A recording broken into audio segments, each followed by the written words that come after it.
गौरी गोपाल भगवान की। स्वागत है आप सभी भक्तों का आज की मंगलमयी प्रश्नोत्तरी में। आध्यात्म जगत से जुड़े हुए प्रश्न ही आप सब करें, ऐसी मेरी प्रार्थना है। जिनका प्रश्न है वो हाथ उठाएंगे।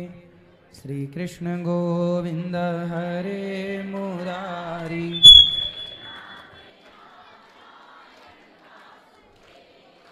श्री कृष्ण गोविंद हरे मुरारी।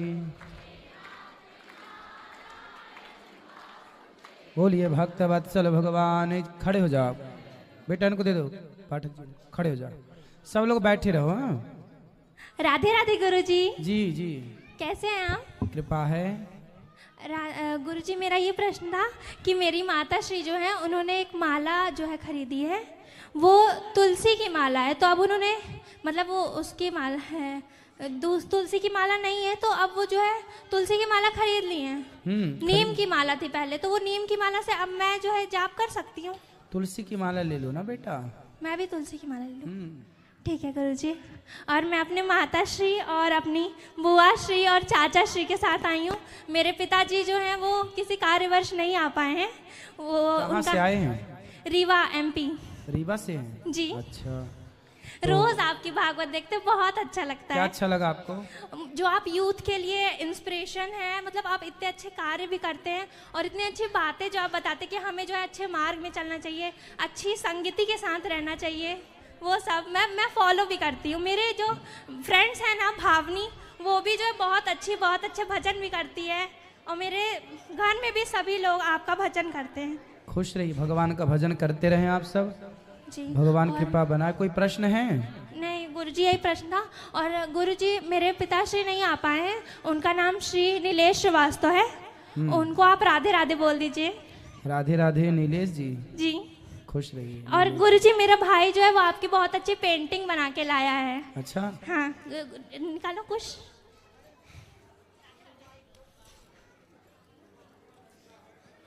ये देखिए कुछ।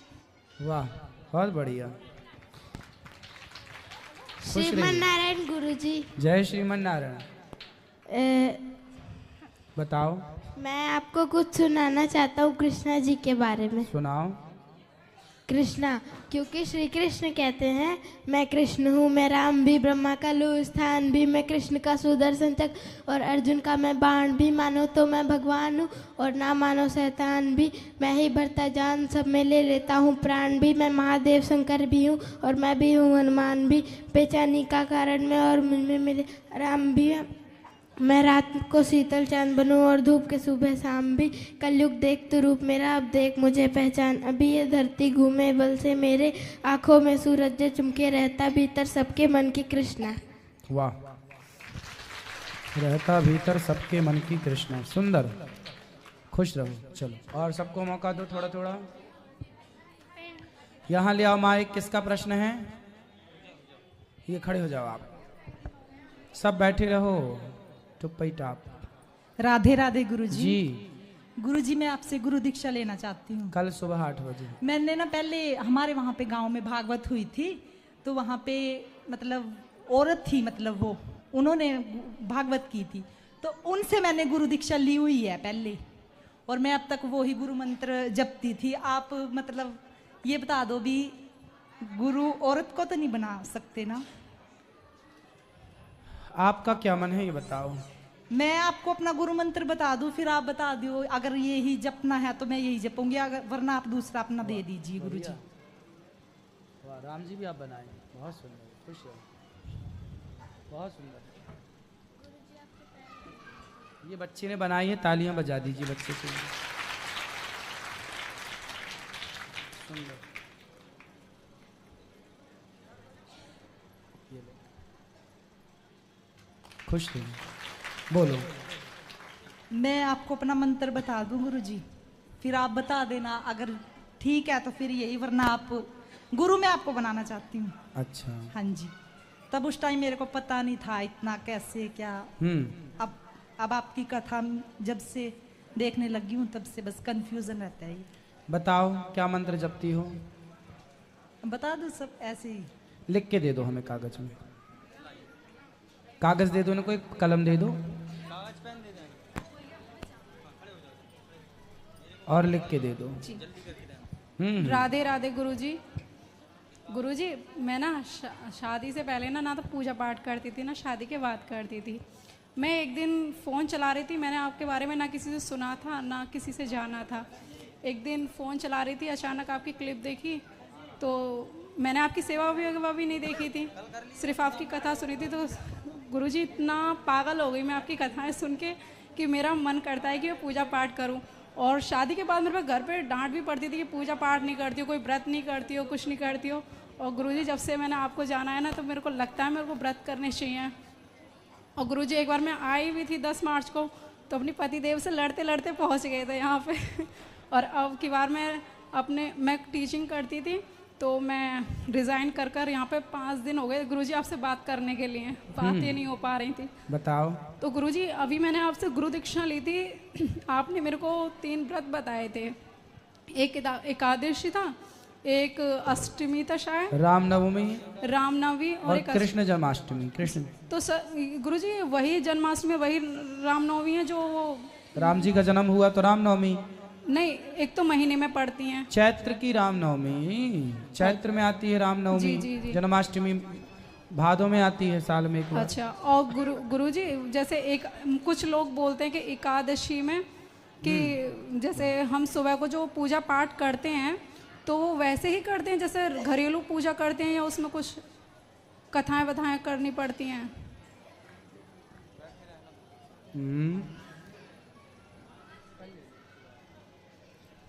जी। जैसे हम एकादशी का व्रत, मैं फर्स्ट टाइम रह रही हूँ अपनी लाइफ में, जैसे मैंने व्रत रखा सुबह को, मैं टीचिंग करती हूँ तो 7:30 बजे स्कूल चली आती हूँ मैं। ठीक तो है, पूजा पाठ कैसे करूँ सुबह की? कोई बात नहीं, आप भगवान का ध्यान काम करते हुए ध्यान करते रहे, यही सबसे बड़ी पूजा। जब समय मिल जाए तो भगवान की सेवा कर लो। ये कह रहे थे कि जब अगली द्वादशी आए तो उस दिन ब्राह्मण वगैरह को भोजन देकर तभी निवाला लेना है। तो यदि ऐसा कर पाओ कि ब्राह्मणों को भोजन करा पाओ तो कराओ, वरना जरूरी नहीं है। आप द्वादशी के दिन भगवान का प्रसाद, चावल प्रसाद लेके व्रत पूरा कर सकते हैं। जी गुरुजी, उस दिन जब मैं लड़ाई में आई थी तो मैंने पता नहीं क्या प्रश्न किया था, लेकिन मेरा वो प्रश्न का उत्तर नहीं मिला था मुझे। क्या प्रश्न है, पूछो। मेरा प्रश्न था कि हनुमान जी के जो 5 मुख थे, है ना, तो वो क्यों थे? हमने तो हनुमान जी को एक ही मुख देखा है, तो 5 मुख। भाई हनुमान जी पंचमुखी इसलिए होते हैं क्योंकि जब रावण ने पाताल में राम जी का अपहरण कर लिया जी, तो उसकी देवी जो कुल देवी थी उनके यहाँ एक दीपक, 5 दीपक थे, और उसको वरदान था कि जो एक साथ इन 5 दीपक को बुझाएगा वही इसे मार पाएगा। जी। तो हनुमान जी ने फिर एक साथ 5 दीपक कैसे बुझाएं? तो फिर हनुमान जी ने उत्तर की ओर मुंह किया तो 12 मुख हो गया। अच्छा। दक्षिण की ओर मुंह किया तो नरसिंह मुख हो गया। पश्चिम की ओर मुख किया तो गरुण जी का मुख हो गया, गरुण मुख हो गया। और आकाश की ओर, ऊपर की ओर मुंह किया तो हयग्रीव, और सामने की ओर तो बानर के रूप में। इन 5 रूपों से 5 मुख से फूंक मारी और उस दिया को बुझाया और उस दुष्ट को दंडित करके राम जी को लेकर आए। इसलिए 5 मुख हनुमान जी ने तब प्रकट किए थे अपने। जी। और गुरुजी, खुश रहिए। मैं प्रश्न कर रही हूँ, ध्यान में करिए। गुरुजी वो जो है क्या कहते हैं, आपने परसों कथा में बता रहे थे कि दुर्योधन को किसने मारा था? सॉरी, उनके जो गुरु थे द्रोणाचार्य। हाँ, द्रोणाचार्य को धृष्टद्युम्न ने। वो कौन थे? वो थे एक। अच्छा। और गुरुजी हनुमान जी को पवन पुत्र हनुमान और शिव का वो क्यों कहते हैं? अभी मिलेंगे मैया, अभी प्रश्नोत्तरी है ना, अभी बैठो, प्रश्नोत्तरी के बाद मिलेंगे। मिलने का टाइम अलग, प्रश्नोत्तरी का अलग, कथा का टाइम अलग, तीनों को मिक्स मत कीजिए। शिव का रूप भी बताते हैं उनको और पवन पुत्र भी बताते हैं। हाँ, तो कई बार कथा सुनाए हैं, कुछ भागवत लोगों सुना ने करो। गलत वो फैला रखी है, आप जरा क्या गलत बताओ। वो मैं बोल नहीं सकती, ऐसा कुछ वर्ड बोला था तो मुझे बड़ा गुस्सा आया था। नहीं बताओ ना। यूँ कह रहे थे कि हमने एक बार ऐसी पूछा था, हम जब छोटे थे तब किसी से हमने पूछा था कि उनको पवन पुत्र भी बोलते हैं और शिव का रूप भी बोलते हैं। क्योंकि शंकर जी जब मोहिनी भगवान का उन्होंने दर्शन किया, भगवान नारायण से कहा कि आप हमें मोहिनी अवतार का दर्शन कराओ जी। तो मोहिनी अवतार भगवान ने मना किया कि शिव जी आप दर्शन मत करो, पर मोहिनी बनकर जब जिद किया शंकर जी ने दर्शन कराओ, तो जब भगवान नारायण ने मोहिनी अवतार धारण किया तो भगवान इतने सुंदर थे कि शंकर जी मोहित हो गए। और भगवान पर मोहित हो जाना कोई बड़ी बात नहीं। तो शंकर जी मोहिनी भगवान के पीछे दौड़े, तो शंकर जी का जब दौड़े तो शंकर जी का तेज निकलकर पृथ्वी पर गिरने लगा, तो भगवान मोहिनी भगवान ने उसको हाथ में लिया। जो उनका रज था, तेज था, उस तेज को अब कहाँ डालें, चूंकि शंकर जी का तेज है। तब फिर अंजनी माँ के पास गए और उसके कानों से पवन के द्वारा, क्योंकि पवन देवता ही सहयोग करेंगे तब ना वो तेज कान से भीतर गर्भ में प्रवेश करेगा जी। तो पवन के द्वारा पवन का सहयोग लिया गया उस तेज को गर्भ में स्थापित करने के लिए। इसलिए पवन पुत्र हैं, शिव जी के तेज से प्रकट हुए तो शंकर सुवन है, और अंजनी माँ का विवाह केसरी से हुआ था, इसलिए केसरी नंदन है। गुरुजी देखिए, सब आपसे कोई दुपट्टा मांगते, कोई कुछ, लेकिन मैं आपसे अलग से एक गिफ्ट मांगती हूँ। पता है मेरी पतिदेव से लड़ाई हो जाती है रिचार्ज कराने के ऊपर, कि आपकी प्रश्नोत्तरी यूट्यूब पर ही आती है, ये इतने सारे सीरियल आते हैं बेवजह के आते हैं। तो गुरुजी मेरी आपसे प्रार्थना है कि आप अपनी टीवी पर भी 1 घंटे की प्रश्नोत्तरी डालिए। जैसे आज आपने वो कल साधना चैनल पर अपने एक वो दिया है कि लाइव उस पर भी चलेगी। तो गुरुजी आप प्रश्नोत्तरी टीवी पर गुरुजी बेवजह के सीरियल वगैरह को देख नहीं, बेवजह सीरियल तो ठीक है, टीवी वाले पैसा लेते हैं ना फिर हमसे। अच्छा गुरुजी, तो फ्री में थोड़ी चलाते हैं टीवी वाले, यूट्यूब पे तो फ्री में चलता है, यूट्यूब में पैसा नहीं लगता। टीवी वाले तो अभी 1 घंटे का मांगेंगे बहुत सारा पैसा। गुरुजी हमारे साथ ये भी आई हुई है, हमारी भतीजी, ये भी आपसे बहुत मिलजुल कर बहुत खुश हो रही है और ये भी पूजा करने लगी है। वरना इसे ताने मिलते थे जैसी तेरी बुआ थी ऐसी भतीजी है, तो ये भी पूजा नहीं करती थी। गुरुजी 2 बातें इससे कर ली कराओ। गुरुजी राधे राधे। राधे राधे। आपके चरणों में कोटि कोटि प्रणाम। खुश रहिए। मैं आपको एक भजन सुनाना चाहती हूँ। सुनाओ। मन में बसा कर तेरी मूर्ति, उतारूं मैं गिरधर तेरी आरती। मन में बसा कर तेरी मूर्ति, उतारूं मैं गिरधर तेरी आरती। बहुत सुंदर, बहुत बढ़िया, खुश रहो। चलो सबको मौका दो थोड़ा थोड़ा। इस तरफ ले आओ माइक। हाँ, 2 बच्चे को दो। हाँ राधे राधे गुरुजी। गुरुजी मेरा एक प्रश्न था। हाँ पूछो। राजड़प्पा में मांस क्यों चढ़ाया जाता है? कहाँ? राजड़प्पा में। कहाँ है ये? बिहार में ही होगा। बिहार में? झारखंड में। झारखंड में है। मांस इसलिए वहां चढ़ाया जाता है क्योंकि ये अज्ञानवश ये परंपरा चला रहे हैं, गलत परंपरा चला रहे हैं।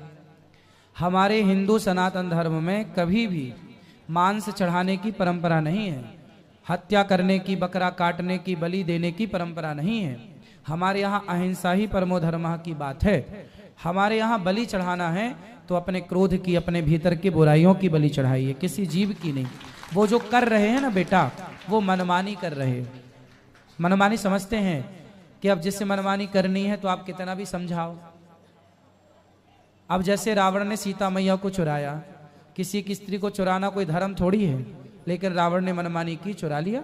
ऐसे ही आप किसी की हत्या कर रहे हैं, ये कोई धर्म थोड़ी है, पर आप जबरदस्ती देवी देवताओं के नाम पर उसकी गर्दन काटे जा रहे हैं, तो ये तो मनमानी है। अब ऐसे मनमानी लोगों को कैसे आप समझाओ, कैसे? हम तो समझा ही रहे हैं कथा के माध्यम से, पर ये गलत है बेटा।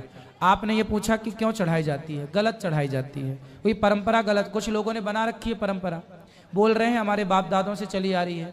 भाई बाप दादों की परंपरा यदि गलत है तो उसे बंद करना चाहिए। आप बताओ, जो बात गलत है, जो परंपरा गलत है, उसे बंद करना चाहिए कि नहीं? गुरुजी और पहले आप मेरे प्रश्न का उत्तर दो। जो गलत परंपराएं हैं, जो गलत बातें हैं, उन्हें बंद करना चाहिए कि नहीं? जी गुरुजी। क्या करना चाहिए? बंद कर देना चाहिए। सही परंपरा को फॉलो करो, गलत को नहीं, ठीक है? अगर घर में कोई डेथ कर जाए तो हम लोग माला जाप कर सकते हैं? जब तक सूतक है तब तक मानसिक जाप कीजिए। सूतक पूरा होने के बाद, शुद्धि होने के बाद आप माला जाप कर सकते हैं, पूजा भी कर सकते हैं। और कोई सवाल? चलो इनको। राधे राधे गुरुजी, आपके जी, चरणों में कोटि कोटि प्रणाम। खुश रहिए। मेरे यहाँ 2 प्रश्न हैं। पहला प्रश्न, हम इंद्र की पदवी पाने के लिए हम 100 यज्ञ करना पड़ता है, और तो फिर ब्रह्मा की पदवी पाने के लिए क्या करना पड़ेगा? राम का सेवक बनना पड़ेगा। हनुमान जी भविष्य के ब्रह्मा हैं, आगामी ब्रह्मा हनुमान जी। हनुमान जी जैसे बन जाओ, अगले ब्रह्मा बन जाओगे। ठीक है। और दूसरा प्रश्न है कि सारे मंत्रों को हम 108 बार जप करते हैं, मतलब उस अंक का क्या महत्व है? क्यों ज़्यादा, क्यों कम नहीं, 108 ही क्यों? क्योंकि 27 नक्षत्र होते हैं और प्रत्येक नक्षत्र के चरण 4 होते हैं, तो 27 चौके कितना हुआ? 108। हाँ, 108। 108। 108 की पूरी ब्रह्मांड की, पूरी पृथ्वी की परिक्रमा का फल 108 है। राम नाम का अर्थ भी 108 है, इसलिए सब 108 में समाहित है, इसलिए 108। जी। क्योंकि नक्षत्र जो है 27, चरण 4, सब इसी में समाया है सारा संसार। जैसे 52 अक्षर हैं, 52 अक्षर है ना, इन्हीं 52 अक्षर में सब कुछ समाया है। इंग्लिश में 26 अक्षर हैं, उन्हीं में सब समाया है। संगीत में 7 सुर हैं, उन्हीं में सब समाया है। ऐसे ये पूरी सृष्टि, पूरा ब्रह्मांड, सारी सब कुछ जब उस डीप में जाके देखेंगे तो सब 108 में ही समाया हुआ है, इसलिए 108।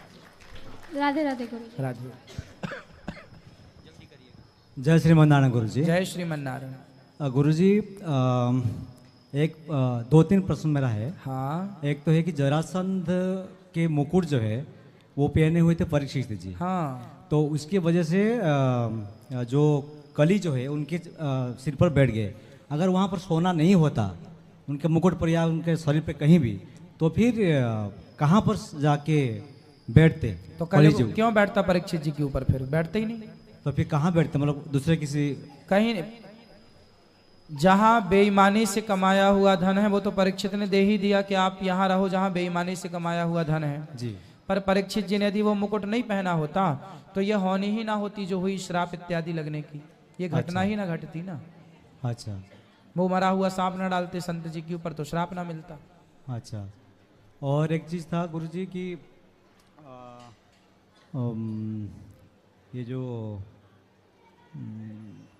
आप ये जो एक चीज़ मुझे अनुरोध एक था कि ये राष्ट्रीय संगीत जन गण मन अधिनायक जो है वो क्या यहाँ शुरू होने से पहले सत्संग क्या बजाया जा सकता है या तो आखिरी में हो सकता है क्या? क्योंकि आपने जब जब राष्ट्रीय की बात बोलते तब हम सीना चौड़ा हो जाता है, बहुत गर्व महसूस होता है।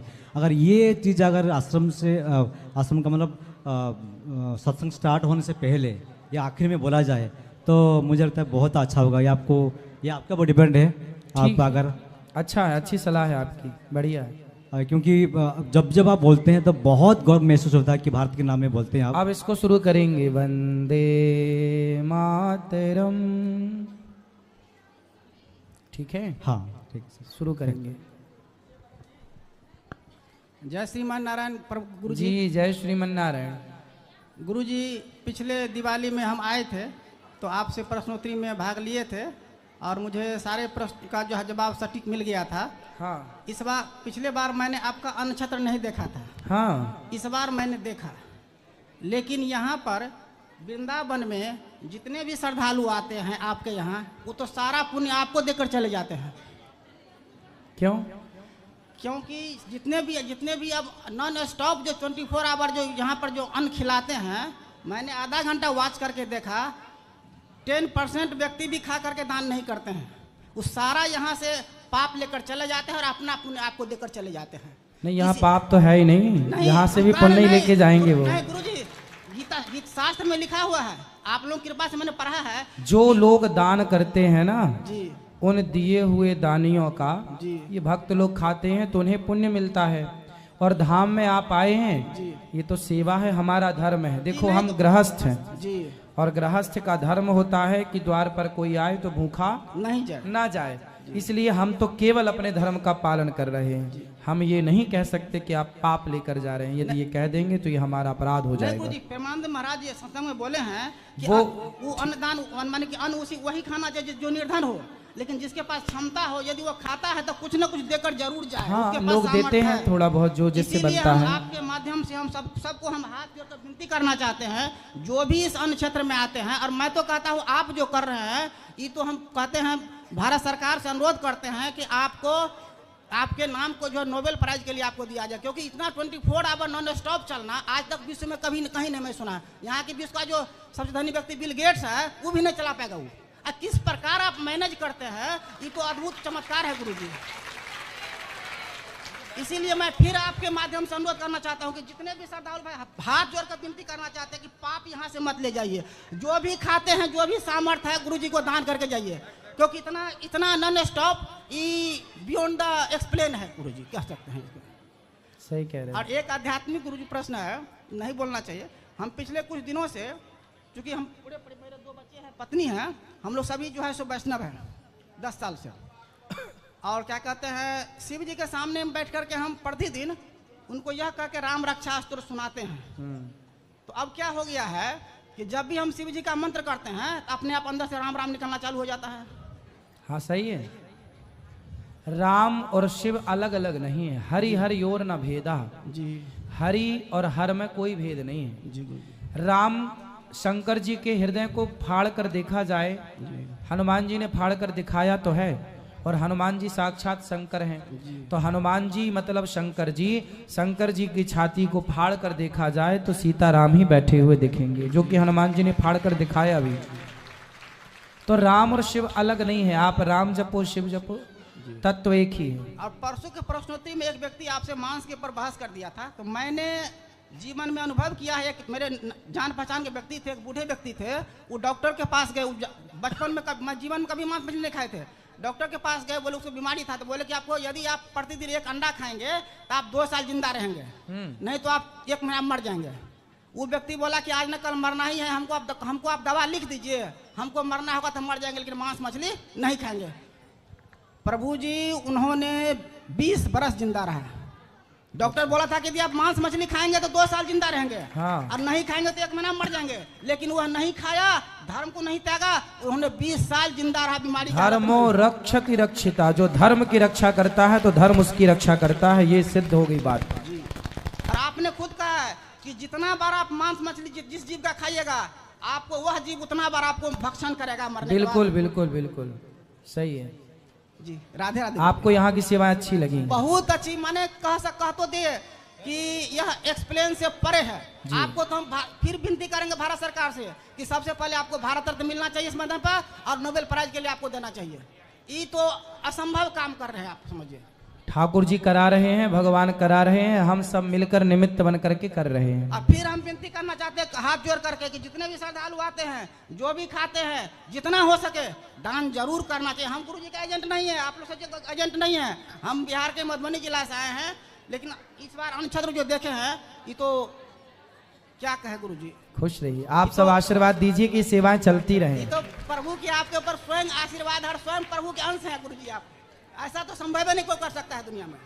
आप सब भक्तों की कृपा है। जी राधे राधे। खुश रहिए।